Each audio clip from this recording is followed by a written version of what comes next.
पौसार बपरिया को एक मोड़ा की था फिल्मी दुनिया में पहुंच गओ हजूर बड़ो नाम कमाओ। पौसार के बौछार के सभी दर्शकों के लाने भैया जी बहुत बहुत स्वागत अभिनंदन।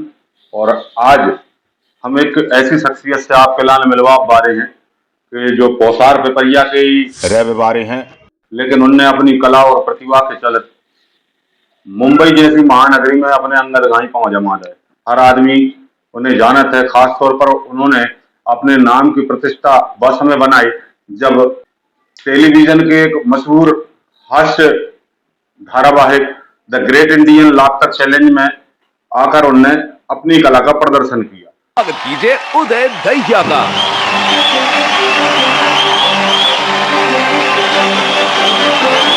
हाय एक बार फिर पुरानी शराब है नई बोतल में आई है भैया। देश का पहला इंडियन आइडल मैं हूँ। इंडियन तो मैं हूँ ही, साथ में मेरी आइडल भी है। भैया साहब फ्लैट में अब आपकी फ्लैट की चर्चा है। आप लोग सब बढ़िया अपने अपने फ्लैट में मस्त। उदय Dahiya and he becomes the winner with 42 points. तो आज वही शख्सियत हम लोगों के सामने बैठी और पौसार की बौछार के माध्यम से हम पिपरिया की ऐसी शख्सियत से आप मिलवा वाले हैं। आपको बहुत बहुत स्वागत है उदय भैया कि आपने इतना समय दिया हमरे लाने के पौसार की बौछार के दर्शक आपसे मिल सके। तो उदय भैया सबसे पहले आप ही से पूछें कि पौसार से आपका लगाव, जो पृष्ठभूमि, जो आपकी मूल निवासी हैं आप यहाँ के, किस परिवार से, क्या थोड़ा हमारे दर्शकों को बताइए।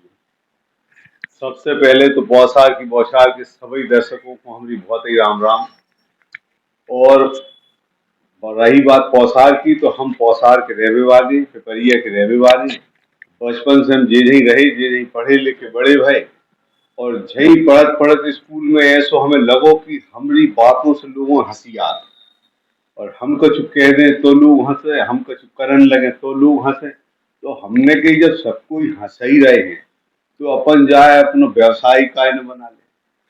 और भैया फिर ऐसो हो कि हमने जब जो शुरू करो तो जे जहाँ जाए और कछु कहें तो लोग भेजा हंसे, और लोग हमें बुलाने लगे, जहाँ तहाँ जाने लगे। कहूँ इटारसी जा रहे, कहूँ बैतूल जा रहे, कहूँ भोपाल जा रहे, जहाँ जाए वही लोग कहें आज जाके भी भाषा याद भी बोल रहे भैया।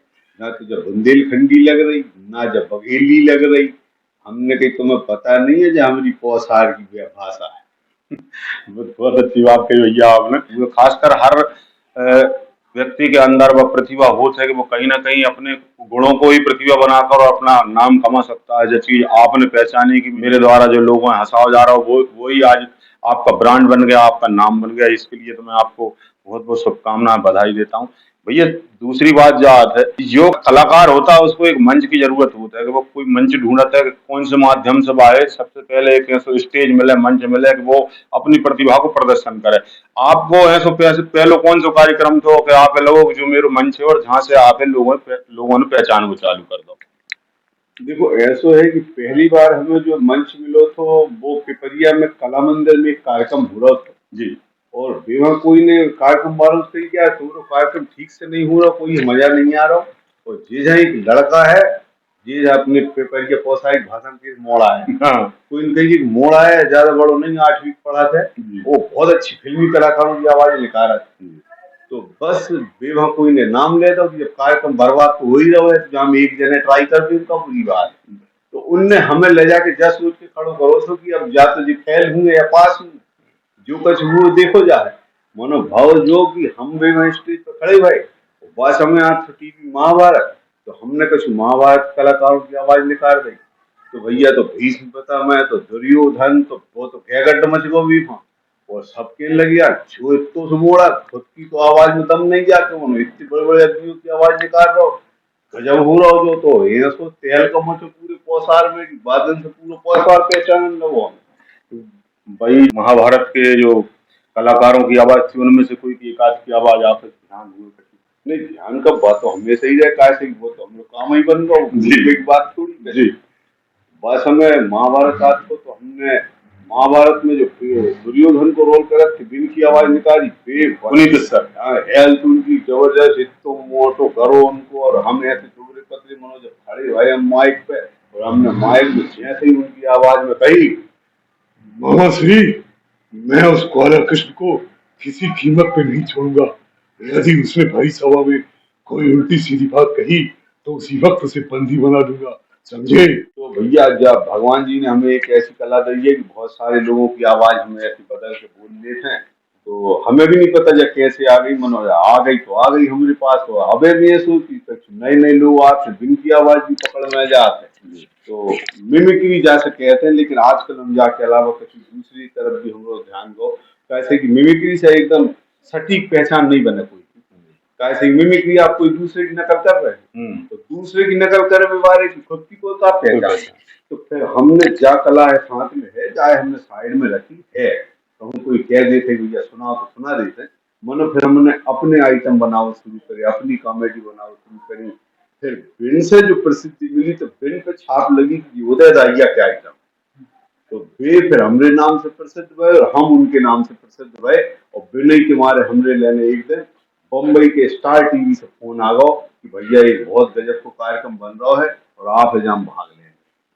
तो वही मंच था जो ग्रेट इंडियन लाफ्टर। हाँ, वो एक बहुत ही बड़ा कार्यक्रम टीवी को बाने इतना तहलका मचाओ भैया की दुनिया के जितने भी लगभग 150 देशों में स्टार प्लस जार है, वे वहाँ लोगों ने अपन सुनो। भगवान जी की कृपा हुई कि आज हम 22 देशों की यात्रा कर चुके हैं और पूरे हिंदुस्तान में अटक से कटक, कश्मीर से कन्याकुमारी पूरा देश घूम रहे और अबे भी लगातार घूम ही रहे, लोग बुला रहे हैं, सुन रहे हैं।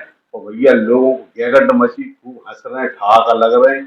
चाहे स्कूल हो, चाहे कॉलेज हो, चाहे दरबार जी पंडाल हो, चाहे गणेश जी हो, जहाँ ले जाओ हमरो एक ही काम है, लोगों को खुश कर दो। अरे क्यों, तूने वो फ्लैट देखा है? बोले अबे कौन सा? अरे वो जो शेखर अन्ना के बाजू में है ना। अरे क्या मस्त फ्लैट है भाई, बाहर की दीवारों पे चकाचक कलर है।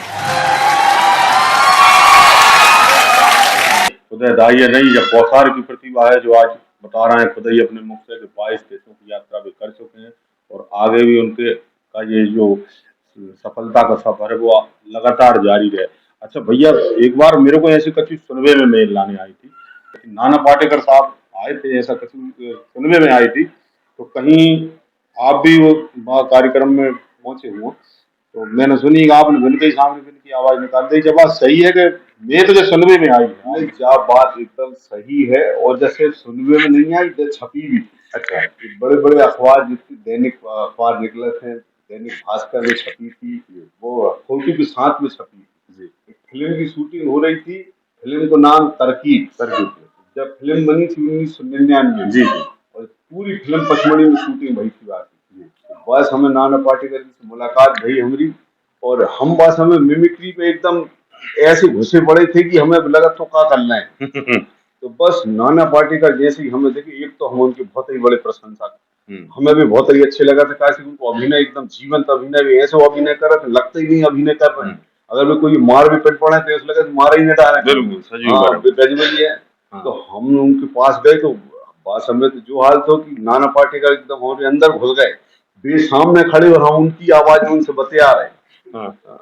तो फिर हमने उनसे जब बात करी तो कोई ने बताया कि ये बहुत अच्छी आपकी आवाज निकाल रहे थे, तो उनने कहीं सुनाओ, तो हमने कहीं सुनाए दे रहे हैं। हमने जैसे ही उन्हें सुनाया कि सॉरी सर, मैं आपके साथ काम नहीं कर सकता, मेरा काम करने का तरीका अलग है, मेरा तो असूल है पहले इलाज फिर बात, उसके बाद मुलाकात, शिवाजी राव के सर। ये कलम वाली बाई अखबार में लिखती है, कोई नहीं मानता, मैं ऐसा छोटे दिमाग में बुलाकर मारता हूँ, सब लोग मानते हैं। ऊंची दुकान, फीका पकवान, खद्दर की लंगोटी, चांदी का पीकदान, 100 में से 80 बेईमान, फिर भी मेरा देश महान। ये तो कहने लगे भैया जो कहा हो रहा हमें ऐसा लग रहा हो, तैसे भी हम ही बोल रहे, तैसे भी हम ही बोल रहे। जी, बहुत शानदार बताते हैं। फिल्म इंडस्ट्रीज में मैंने ऐसा मैं पढ़त रही तुझे कलाकारों के विषय में बताते हुए कि नाना पाटेकर के सामने कई दिग्गज अभिनेता कलाकारों की बोलती बंद हो जाते हैं कि हम ऐसे जीवंत कलाकार के सामने कैसे एक्टिंग करें। बड़ी बात है कि पौसार पिपरिया के उदय दाहिया ने नाना पाटेकर के सामने नाना पाटेकर के ही अंदाज में उनसे मुलाकात, पहली मुलाकात में अपना प्रभाव छोड़ दो। और कहत भी एक अंग्रेजी की कहावत है, first impression is the last impression. आपको पहले ही प्रभाव, आपको आखिरी प्रभाव होता है, और ये प्रभाव ही है कि आज पौसार पिपरिया को नाम 22 से अधिक देशों में प्रचलित हो रहा है। हमारे साथ बातचीत लगातार कर रहे हैं उदय दाहिया जी। तो भैया एक बात और कैसे दिमाग में आओ कब जोई करने? देखो 2003 में एक कार्यक्रम भाव इटारसी में निनाद ग्रुप वहां पे एक कार्यक्रम कर रहे थे संगीत के कलाकारों को इकट्ठे करके, किशोर कुमार जी की पुण्यतिथि। और किशोर कुमार जी हमारे बचपन से ही प्रेरणा स्रोत रहे। 1987 में जब वे नहीं रहे थे तो दूरदर्शन तो उनकी फिल्में आती थी बहुत, हर इतवार हर शनिवार किशोर कुमार से बड़े कॉमेडियन हमने जिंदगी में नहीं देखे। कलाकार वे स्क्रीन पे आ जाए तो उनको मोह कितम जा रहा हो, भावे कितम जा रही है, बिक कहाँ 300 टेढ़ मुंह बना ले, उन्हें देखते ही हंसी छूट जाए। तो हम सोचे थे कि यार यहाँ से अपन भी कर हैं यार, लोग बाग अपन भी देख के हंसे। तो उनके नाम तो कार्यक्रम होते है इटारसी में, वहां एक पुरस्कार दो जाते है। किशोर कुमार जी जब कोई अपना नाम बताते थे तो वे उल्टो बताते, किशोर कुमार की जगह रसों की रमा को बोलते। तो उनके जय नाम को एक पुरस्कार घोषित हुआ, रसों की रमा को पुरस्कार। वो कोई कॉमेडियन है दो याद, और वो संस्था 20 साल से आयोजन कर रही, 10 साल भी है, 13 तारीख में कार्यक्रम है, कल भी। तो वहां में उन्होंने हमरे काज रसों की रमा को पुरस्कार पहली बार 2003 में दो। जब वो पुरस्कार हमें मिलो, वाकई हम 10-12 साल पहले से स्टेज पे थे, जो सब कर रहे थे, मनो तब तक जा नहीं थी कि जोई करने तो भी अब हो गई, कॉलेज आलेज करके कहूँ मास्टरी करें, पढ़ाएं, कुछ नौकरी करें। मनो जब जो पुरस्कार मिल गया तो हमने भैया अब जिम्मेदारी आ गई, तो जोई करना पड़ा अपने काज। कैसे कि लोगों ने या कह दी कि तुम जय लायक हो, अब तुम्हें जोई करने, और हमने तुम्हें सर्टिफिकेट भी देता। वाह क्या बात है। तो जब सर्टिफिकेट मिल गया तो फिर हमने जय में भैया रास्ता पकड़ ली, और भगवान जी ने ऐसी रास्ता दिखाई कि भाई गली गली घरे देखो बम्बई पहुंच गए। क्या बात है। लोग तरसत है माया नगरी के दर्शन करवे, आपने वहाँ अपने पैर जमाए, और आज कितने साल हो गए भैया वहाँ? हमरे का 19 साल हो गए। सब परिवार आप सब परिवार वहाँ रह रहे हैं भैया। और जिन फिल्मी कलाकारों को देख देख के हम सोचे थे कि इनसे मिल जाए, आज उनके साथ हम काम कर रहे हैं। हमारी 4 फिल्में आ चुकी हैं, 3 फिल्में यूट्यूब पे हैं, कड़के कमाल के, मिलता है चांस बाई चांस, भावनाओं को समझो, ये तीनों फिल्में यूट्यूब पे कभी भी देख सकते हो। जॉनी लीवर के साथ मैंने काम किया, राजपाल यादव के साथ काम किया। अब हमारी एक फिल्म आ रही है, अगले महीने रिलीज हो रही, फिल्म को नाम है लव की अरेंज मैरिज। अच्छा, पूरी मजेदार कॉमेडी फिल्म, परिवार के साथ बैठ के देख सका तो, जहाँ में सनी सिंह हीरो है और अवनीत कौर हीरोइन है, वहाँ की राजपाल यादव हैं, अन्नू कपूर है, सुप्रिया पाठक हैं, सुधीर पांडे हैं, मुश्ताक खान है, और आपके अपने उदय राय जी। नमस्ते साहब। नमस्ते। दौलत राम को जानते हो? तुम्हें तो कहीं देखा है? जी जी जी, मैं तो रोज सवेरे निकलता हूँ, आपको नमस्ते करके जाता हूँ। हैं? इधर आ। तुमको बोला जाने को? नहीं, बोला तुमको जाने को? नहीं, हम मुखिया जी को समझाना चाह रहे थे, वो हमें गलत समझ रहे हैं। साहब ये तो वैसी खुशी हुई जैसे सास को माँ बोल दो। नाम बदलने से क्या होता है साहब? हैं? सास तो वही रहती है, सेम टू सेम कोल्ड, और तनख्वाह वही, same to same old. Old is gold भैया, ओल्ड इज गोल्ड। छोटे, तेरी तो किस्मत खुल गई। हाँ बड़े। खोली तो बड़ी चौकस है रे। आइए आइए आइए। अब ऐसा करिए, अब भीख मारिए। अरे भाई मैंने ना भीख मांगने में ग्रेजुएशन किया है, हाँ? और ये देखो एमए की डिग्री है पास, बीवी और 4 बच्चों की मजबूरी है खास, फिर भी ना करूं भीख किया। कैसा देश है, एकदम फर्स्ट क्लास है। अच्छा भैया, सबसे बड़ी समस्या आती परिवार वालों के साथ, खासकर हम कोई काम करके जाते तो, या हमारा कोई एक टैलेंट हो तो शौक रहता, तो माता पिता की सहमति और असहमति सबसे बड़ी मायने रखता है। कई बार नहीं करने मोड़ा मोड़ियों कोई काम सोचते हैं जो का उल्टे सीधे काम, जिंदगी बर्बाद हो जाए, हम पैसा खर्च कर रहे हैं पढ़ाई में जो भैया पगल यार। तो जब चीज में खासकर जब हाथ में मेकरी वाली बात आई तो पक्की बात है कि घर वालों ने कही तो बिहार जो लोग बाप का कहें तमाशो नाम अच्छे खासो परिवार नाम है आपके शहर में, तो कभी ऐसी चीज आई घर में भैया क्या कर रहे हो अब? अरे काय नहीं आई, तो हमरे इतने सारे भाई बहन थे, आजकल रहे तो सिंगल फैमिली, एक बच्चा पति पत्नी, पहले तो कोई के 6, कोई के 8, कोई के 10 घर में ढेर लगे रहते, हम तो ही 6 थे। अब हमरे तो हालत जाती, जब पिताजी घरे आते थे या नहीं पूछते कि उदय कहाँ, बंधु का कौन कौन को नाम पूछ में, फिर तो नौकरी करते थे बिजली विभाग में, उनके पास एक तार से रहती, तार से निकालत थे कमर से, और सूत में ऐसे कर गिनत थे 1 2 3 4 5 6, अगर एक भी कम देखो तो पीछे से कौन कम, और जो कम रहे तो वो हम ही रहते, हम ही तो भाड़ा खड़क थे ये कार्यक्रम देख, तो हम पूछते कौन गायब? फिर अम्मा कह रही थी उदय। अच्छा जी कहाँ गए जो आया था हमें बताइए। तो भैया हमारी बेजर खिंचाई होती, मनोबत व पिटाई जा से कम होती कि इस हम चाहे रात के 2 बजे लौटे कोई कार्यक्रम, चाहे 3 बजे, सुबह टाइम पे उठ के स्कूल चल जाए। स्कूल में पढ़ाई टाइम पे करते, परीक्षा में पास भी हो जाते। हाँ, और फिर धीरे धीरे करके जब जो हमने करवो शुरू करो और भी कहूँ से निकले और उनसे कोई कह दे अरे वो तुम्हारा मोड़ा बड़ो अच्छा सुना, अरे तुम्हारा मोड़ा बड़ो अच्छो करो, और पेपर में फोटो वोटो छपन लगी, नाम छपन लगो, तो उन्हें लगो कि मोड़ा का अच्छो काम कर रहा हो। और फिर जब पैसा मिलने लगे हमें तो उन्होंने कहा वाकई अच्छो काम कर रहा हो, जहाँ हमें पैसा ही मिला। ऐसे कि अर्थ के बगैर तो सब अनर्थ है। और एक बार कोई चीज में अर्थ आ जाए फिर तो आदमी वहां में बिल्कुल खुद भी लग पड़ा था कि हाँ भैया करो तो फिर तो हरियाली है। हाँ। तो पिताजी की बात होगी, माता जी ने कभी ये चीज के लाने मना कर? नहीं, माता जी ने कभी मना नहीं करी। हमारी अम्मा की सबसे अच्छी विशेषता क्या है, हमारी अम्मा पढ़ी लिखी तो बिल्कुल नहीं, स्कूल नहीं गई, मगर उन्हें दुनिया को ज्ञान बड़ो गजब ज्ञान, हाँ बड़ो गजब को ज्ञान है। उनको गणित बहुत अच्छो है। उनको ये जैसे कोई आओ है और अगर वो आदमी को नाम भूल जाए तो वे बस इतने बोलत थी बेटा एक आदमी आओ थो वो तेरे बारे में पूछ रहा था, पान पान खाओ थो, मुंह पे चीचक की दाग थे, ऐसी बात कंगी करी थी और थोड़ा टेढ़ो मुंह करके बोल रहा था और बेबाकी ऐसी व्याख्या कर देती कि हमें 2 मिनट में समझ में जाती कौन आओ। अच्छा, तो कहीं ना कहीं जो मान ली जाए उदय भैया के अंदर जो प्रतिभा है वो माता जी के जीन से, माता जी का तो ज्यादा आई। हाँ चलो ठीक है भाई साहब, देखो बहुत बड़ी बात, माता और पिता का कहीं ना कहीं जो अभिनय है बच्चों का कैरियर बन जाता है, ये साफ उदय भैया ने भी जब बात कबूल है। अच्छा भैया, आजकल युवा भविष्य की अगर हम बात करें बर्बादी की ओर है, खासकर जो मोबाइल और जो व्यवहारिक ज्ञान की कमी हम कहें, काफी सियाने बुजुर्ग अब घरों में बहुत कम पाए जाते हैं और ज्ञान ज्ञान सियाने बुजुर्गों से ही मिलता है। तो युवाओं के लाने कछु संदेश आप देख रहे हो कि आज की स्थिति है युवाओं की करियर नहीं ढूंढ पा रहा है, कौन सा संदेश आप देना चाहो, कोई ऐसा उनको करियर के लाने को?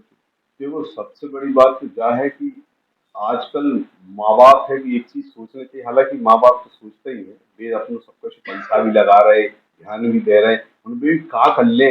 ये सो अजीब टाइप की पढ़ाई का समय आओ है कि अच्छे खासे पढ़े लिखे ग्रेजुएट आदमी है, अपने 5वीं क्लास की मोड़ा को कुछ समझ में नहीं आया, अब ऊपर से इतनी सारी फीस देने हैं, इतनी महंगी पढ़ाई हो गई है, बाप बाकी फीस के इंतजाम में बाहर का टाइम नहीं निकाल पा रहा है, माँ बाप स्कूल भेज रही, होमवर्क करा रहे, ये करा रहे, वो करा रहे, माँ बाप ठीक से ध्यान दे ही नहीं, पर कहाँ से दे लें वहां ध्यान। ऊपर से बच्चों के ऊपर इतना प्रेशर रहे थे, उन्हें भी लगा था कि यार हमारे बाप ने देखो 5 लाख रुपए छा दे रहे, उधार ले आए, जा से कर रहे, अब ऐसे में अगर भी फेल हो जाए, कम परसेंट आए, तो उन्हें लगा था कि अरे हमने तो बगैर का गुनाह कर दो, तो बेकरोल तो सीधो कर ली। बच्चों को जा समझाओ कि भैया ये जो तुम परीक्षा दे रहे हो तुम अपनो 100% दो, मगर जब रिजल्ट आए तो भाई एक्सेप्ट करो। कैसे कि कागज की डिग्रियों पे लिखे हुए परसेंट कोई को भाग्य तय नहीं करे, आप अपने भाग्य के बनाने वाले आप खुद हो, आप जिंदगी में जो चाहोगे बन जाओगे।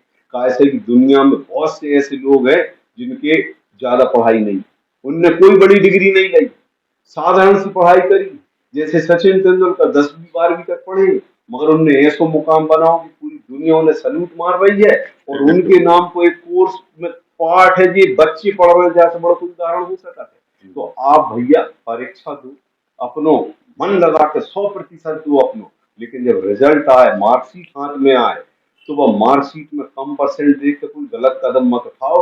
कैसे कि वह मार्कशीट एक महज कागज का टुकड़ा है और आप कोई दिल के टुकड़ा। बहुत शानदार बात कही उदय भैया आपने। आपको ऐसे कौन सा पहलो शोध हो या ऐसी कौन सी मेमोरी थी, ऐसी मजाक को ऐसे कौन सा चुटकुला तो इन्हें सबसे ज्यादा प्रसिद्धि हासिल करी? प्रसिद्धि तो कालो में जैसे ही लाफ्टर चैलेंज आओ तो वहां जैसे ही कार्यक्रम आओ तो वो पूरे 150-200 देशों में जाते, वो सभी जगह गो, जहां जहां गो तो लोगों ने कार्यक्रम बाद में सुनो, वहां में देखो उदय दाहिया पिपरिया मध्य प्रदेश, जो जैसे ही लिखा के आओ तो जितने भी पिपरिया के लोग हैं और उनके रिश्तेदार हैं। और जो अच्छा पिपरिया एक ऐसा शहर है अपना पोसार, जहाँ के बहुत आदमी देश भर में फैले, विदेशों में भी बहुत है। तो क्या समझ लो कि अपना पिपरिया एक छोटा मोटा इंटरनेशनल शहर है। मिलत हुए यहाँ पर ये जैसे बहुत मिलत है हमें पिपरिया के, मैं कहाँ कहाँ दूसरे देशों में मिलत है। हमारे कुछ दोस्त हैं जो पिपरिया के रहने वाले, हमारे से 1-2 क्लास आगे पीछे पड़ते, कोई अमेरिका में रह रहा है, कोई कहीं टोरंटो में रह रहा है, अलग अलग शहरों में है, देशों में है, वो भी संपर्क में है हमारे बराबर। मतलब जाहिर विदेशों में यात्रा होती हुए तो आप कहीं ना कहीं जब चीज ने लगत हुए कि बहुत सारे आदमी अब अमेरिका में कर कोई ना कोई टोरंटो में कर रहा है, उनको आप जुगाड़ लगाई लेते हो भैया मैं आ रहा हूँ। आज जैसे पिपरिया आवे की भी आपने सोशल मीडिया पर लिखाई दी थी, कल मैंने देख लो तो आप बारे हो ऐसे आपकी फ्रेंड फॉलोइंग और जो आपके चाहवे बारे बहुत हो गए। अरे भगवान जी कृपा, सब चाहते हैं उनको बहुत। एकलव्य पुस्तकालय में पकड़ो मैंने आज आप पिपरिया तो का पल पल दोस्तों से मिले, वो सबको समय दे, जब बहुत बड़ी बात है कि आपको ये नहीं बोले सबके पास जा, तो बहुत बड़ी बात है। जा मैंने आज एकलव्य पुस्तकालय में पकड़ो आके, तो पुस्तकालय से कब से जुड़े हो आप और जहाँ आज का आए हो आप जब बताओ पहले तो। देखो आपने एक बात कही, आपने पकड़ो हम, देखो कौन कहाँ पकड़ा थे। आदमी भाई पकड़ा थे जे को बाय नशा हो, पीवे वालों वहां पकड़ा थे, खेलवे वालों वहां पकड़ा थे। हम जहाँ जा से पकड़ा थे कैसे कि हमें जाकर नशा है। मुझे बचपन से ही नशा है। मैं जब 6वीं क्लास में था तब से मुझे पढ़ने का भारी शौक रहा है। पर हम लोग पढ़ने को ऐसा रहो कि हम स्कूल से छूटे थे पुस्तकालय, तो भगत सिंह पुस्तकालय से हम लोग जुड़ा बहुत पहले से, जब हम स्कूल पढ़ते तब से जहाँ आ रहे हैं। कहाँ से भैया बस हम लोग पहले भगत सिंह पुस्तकालय जब हम आते तो मार्शल भैया बमोरिया जो है उनके बगीचा के बगल में जो बिल्डिंग है वहां पे तो ठीक बाकी बात थे आगो जाके पहले 1-2 और सरकारी पुस्तकालय थे पिपरिया में, वहां में भी जाते जनता वाच में बहुत पहले एक भगत सिंह पुस्तकालय थे भैया, जहाँ आके जो हमें ज्ञान प्राप्त हो रहा है एकलव्य, वो हमें इतना काम आते हैं। जैसे ये हास्य के कार्यक्रम है, कई बार हमें कॉलेज में की यूनिवर्सिटी में बुला लेते हैं, बड़े बड़े प्रोफेसर ज्ञाता बैठे, प्रिंसिपल बैठे, और उनके बीच में जब बोलने होते तो जहाँ जो किताबों में हमने पढ़ी है बातें वे वहाँ हमारे बहुत काम आते हैं। हमें कवि सम्मेलन के मंचों पर बुलाया जाता है, वहाँ सब जो नीचे बैठे वे भी बड़े ज्ञानी श्रोता है, जो मंच पे बैठे तो महाज्ञानी, उनके बीच में आप खड़े होने, तो वहाँ आप तभी खड़े हो सका तो कि वे सामने वाले ज्ञानी और पीछे वाले ज्ञानी दोनों ही हैं आप संभाल सको। तो ऐसे ही उनसे ज्यादा ज्ञान है तो आप वहाँ खड़े हो ले, लेकिन इनके से भी ज्यादा या इनके बराबर को होना चाहिए तभी टिक सका थे। तो जो पढ़ाई लिखाई हमारे वहाँ बहुत काम आते हैं, और मैं युवाओं से कहना चाहता हूँ भैया पढ़ो जरूर, पढ़ो, आपके जीवन में एक ऐसा बदलाव लेके आया कि आप खुद भी नहीं सोच सको। जिन लोगों के सामने आप खड़े हो गए कभी आपके हाथ पांव कांपत हो, अगर आप लगातार पढ़ते रहो, एक समय ऐसा है कि आप उनके बीच में बैठन लगो, बोलन लगो, और आपकी हिम्मत होने लगे, वे आप सुनन लगे, और बाद में आप एहसास हुए कि हमने जो किताबें पढ़ी हैं वहां से हमारे जीवन पर कितना असर आओ। ये कितनी बड़ी सीख दी हो तो भैया देख लो आप, जो मामूली बात नहीं हो, क्यों परिवार वाले घर परिवार पालक परिजन पढ़ाई के लाने बच्चों के तक पढ़ो, क्योंकि पढ़ाई से जरूरी नहीं कि किताबी ज्ञान, जैसे आप व्यावहारिक ज्ञान के साथ साथ समाज में अपने आप स्थापित करने को भी बहुत बड़ो मंच मिला था, पढ़ो बहुत जरूरी है। ये थे हमारे साथ उदय दाहिया जी, जो कि पृष्ठभूमि इनकी पोसार पिपरिया से पहचान आज मुंबई से लेके दुनिया भर के 22 देशों में ये अपनी पहचान बना चुके हैं हास्य कलाकार के रूप में। और इन्होंने आज हमारे चैनल पे जो समय दो उसके लिए हम भैया आपको बहुत बहुत धन्यवाद प्रेषित कर रहे हैं। और हम हमारे दर्शकों से भी कह रहे हैं कि उदय दाहिया जी का जो आज को साक्षात्कार है आप लाइक करिए, शेयर कीजिए इसको, और चैनल को सब्सक्राइब नहीं किया तो आप कर लीजिए भैया। खास जगह अपन नहीं जाने नाम खबरें तो आप ऐसी मिले जैसे आप घर बैठे हो और बाजार में घूम रहे पोसार की, तो देखते रहिए पोसार की बौछार। जयराम जी। देखत रहियो पोसार की बौछार जयराम जी की।